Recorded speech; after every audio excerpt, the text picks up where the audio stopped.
नमस्कार प्रिय मित्रों, स्वागत है आपका। मैं आचार्य अनूप त्रिपाठी और आप देख रहे हैं ज्योतिष एवं वैदिक ज्ञान। मित्रों, आज उपस्थित हूँ आपके सामने एक बहुचर्चित विषय को लेकर के।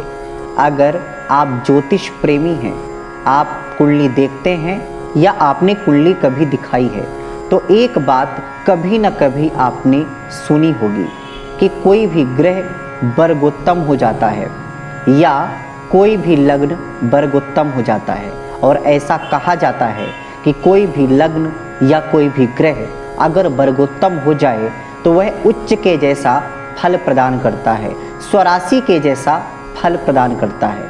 हम कहते हैं उसका फल कुछ भी हो, लेकिन एक बात तो निश्चित है कि वह अत्यंत शुभ हो जाता है। तो आज इसी विषय पर चर्चा करने के लिए आपके सामने कि वर्गोत्तम ग्रह या वर्गोत्तम लग्न क्या होता है, तो चलिए आप अपनी अपनी पत्रिका निकाल लीजिए और स्वयं विचार कीजिए, स्वयं देखिए कि क्या आपका भी ग्रह वर्गोत्तम है, क्या आपका भी लग्न वर्गोत्तम है। आखिर वर्गोत्तम कैसे देखा जाता है? तो वर्गोत्तम में दो शब्द हैं। पहला शब्द है वर्ग और दूसरा शब्द है उत्तम। वर्ग कई प्रकार के होते हैं।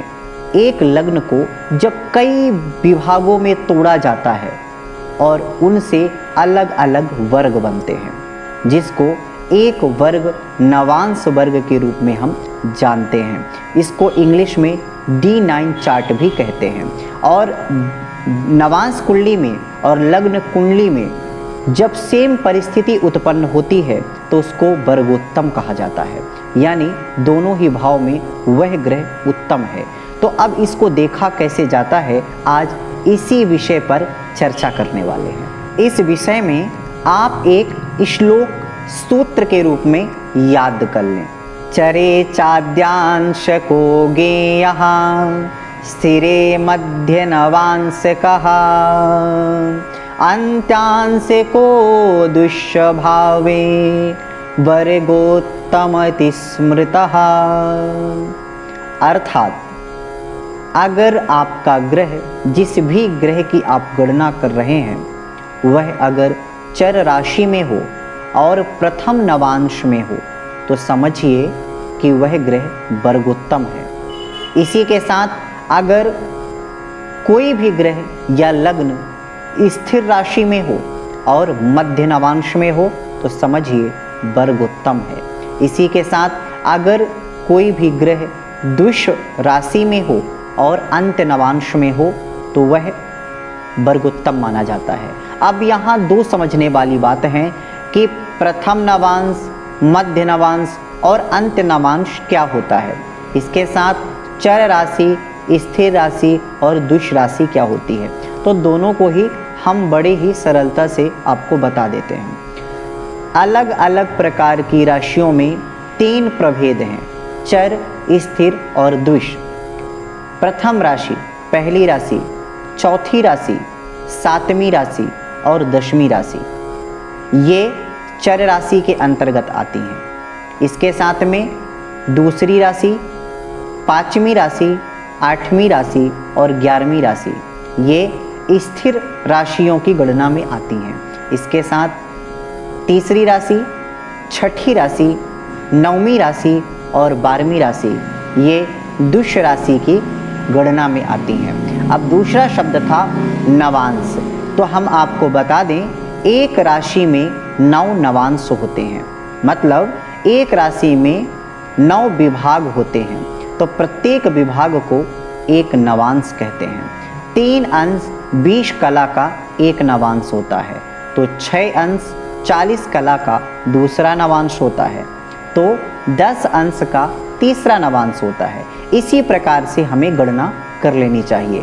तो अब यहाँ देखने वाली बात यह है कि अगर कोई भी ग्रह चर राशि में है, मतलब पहली, चौथी, सातवीं या दसवीं राशि पे है, अर्थात चर राशि पे है और प्रथम नवांश में है, 0 अंश से लेकर के 3 अंश 20 कला के अंदर है, तो समझ लीजिए कि वह ग्रह वर्गोत्तमी है। और अगर लग्न की राशि भी इसी प्रकार से है तो समझ लीजिए कि वह लग्न वर्गोत्तमी है। इसके साथ में अब दूसरी विधि आपको बताते हैं। अगर कोई भी ग्रह आपके स्थिर राशि में है, मतलब दूसरी, पांचवी, आठवीं और 11वीं राशि में है और वह मध्य नवांश में है, मतलब आपको ये देखना है कि 13 अंश 20 कला से 16 अंश 40 कला के बीच में है, तो समझ लीजिए कि वह ग्रह भी वर्गोत्तमी है। इसके साथ अब आपको अंतिम बात याद रखनी है। अगर कोई भी ग्रह दुष्प्रभाव राशि में है, मतलब तीसरी, मिथुन, छठवीं, कन्या, नवमी, धनु और 12वीं मीन राशि में मौजूद है और वह अंतिम नवांश में है, मतलब 26 अंश 40 कला से 30 अंश के अंदर मौजूद है, तो समझ लीजिए कि वह ग्रह भी वर्गोत्तमी है। और यही स्थिति अगर लग्न के साथ है तो वह लग्न भी वर्गोत्तमी है। तो हमने आपको बता दिया कि आपको 3 बातें याद रखनी है: चर राशि, स्थिर राशि और दुष्ट राशि, प्रथम नवांश, मध्य नवांश और अंतिम नवांश।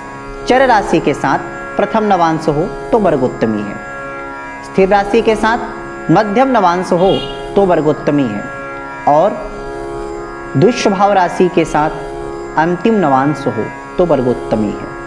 अब मान लीजिए कि आप इतना सब कुछ याद नहीं रख पा रहे हैं, आपको चर, स्थिर, दुष्ट राशि का नहीं पता, आपको एक राशि में 9 नवांश होते हैं, उनकी गणना आपको नहीं आती और आप गणना नहीं करना चाहते और आप कर भी नहीं सकते, जो भी आपकी समस्या हो, लेकिन एक बात है कि आपसे नहीं आ पा रहा है या समझ में नहीं आ रहा है, तो आपको हम एक सरल भाषा में बता देते हैं कि चटपट किसी भी कुंडली को देख करके आप कैसे बता सकते हैं कि इसके कुंडली में यह ग्रह वर्गोत्तमी है या लग्न वर्गोत्तमी है। तो बस ध्यान से सुनिए, आपको अपनी लग्न कुंडली देखना है या जिसकी भी आप देख रहे हैं उसकी लग्न कुंडली देखना है। इसके बाद आपको नवांश कुंडली देखना है, नवांश चक्र देखना है। अब याद रखिए, लग्न आप जिस भी राशि का है, अगर आपका नवांश में भी लग्न में वही राशि मौजूद है तो समझ लीजिए कि आप वर्गोत्तमी लग्न को देख रहे हैं। और इसी के साथ आपकी जिस भी राशि में लग्न कुंडली में कोई ग्रह बैठा हो और उसी राशि में नवांश कुंडली में भी बैठा हो तो समझ लीजिए कि वह ग्रह भी वर्गोत्तमी है।